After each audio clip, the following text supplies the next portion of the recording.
remember 2 years ago crying in my dorm room, heartbroken. I remember sobbing and sobbing. I had no idea why God allowed me to feel such disappointment and such heartbreak.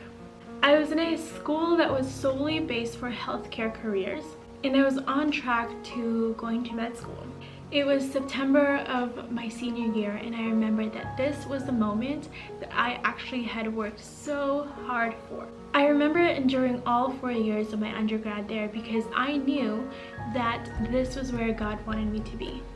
I knew that this was where God wanted my purpose and my passion and my calling to be. So 2 years ago, I was asked by 2 of my professors to meet them in their office.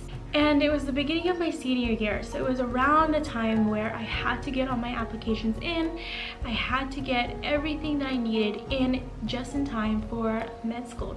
And so they sat me down, and I knew there was a reason why they didn't reply to me in the summer when I asked for my recommendation letter.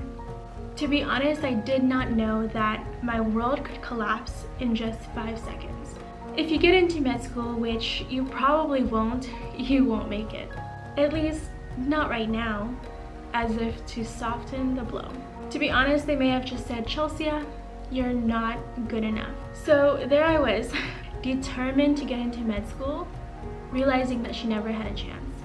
And to be honest, I later found out that I definitely would have hated that career.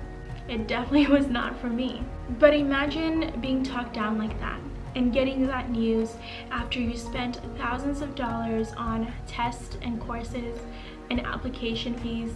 I remember after the conversation running back to my dorm room and just crying to God. I remember being so angry at him, and I felt betrayed. He knew that I wanted to do this so bad. He knew that this was something I had worked for, and that this was something that my parents had worked for and sacrificed their lives for. But most of all, I felt ashamed. I replayed their words over and over and over again, and I just didn't feel like I was enough. I felt like he moved heaven and earth to get me into that school, only for me to end up without any recommendation letter. I remember crying and asking God, "What now? So what now, God?" So I don't want to spoil you with the rest of the story just yet, but isn't that what we do? We often make big plans and we create a roadmap of how we're going to get from point A to point B. And somewhere along the lines, we've somehow put it into our minds that God has endorsed it, He stamped His approval on it, and He planned it the way that we would plan it. We convince ourselves that He is going to make it happen the way that we want it to happen, and then it doesn't. After I cried my heart out in that room, I remember marching straight into my mentor's office. I told her what happened, and I asked her, "Where is God now? What is He going to do now?"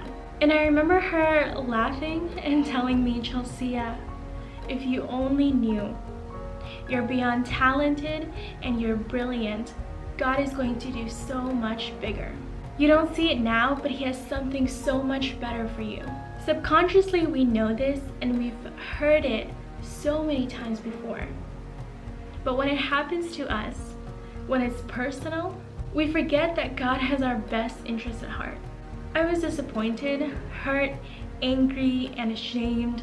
But through all of that, I had taken God out of the equation. I had forgotten that He's faithful. I had forgotten that He knows my heart, my dreams, my goals. And throughout all of that, I had forgotten that God dreams bigger than I could ever dream. I had forgotten that God has me. Are you going through something similar? Are you hurt, angry, disappointed that something didn't go your way? Remember what the Bible says in Jeremiah 29 verse 11. "For I know the plans that I have for you, plans to prosper you and not to harm you, plans to give you hope and a future." If you're going through something similar, remember that God's got you.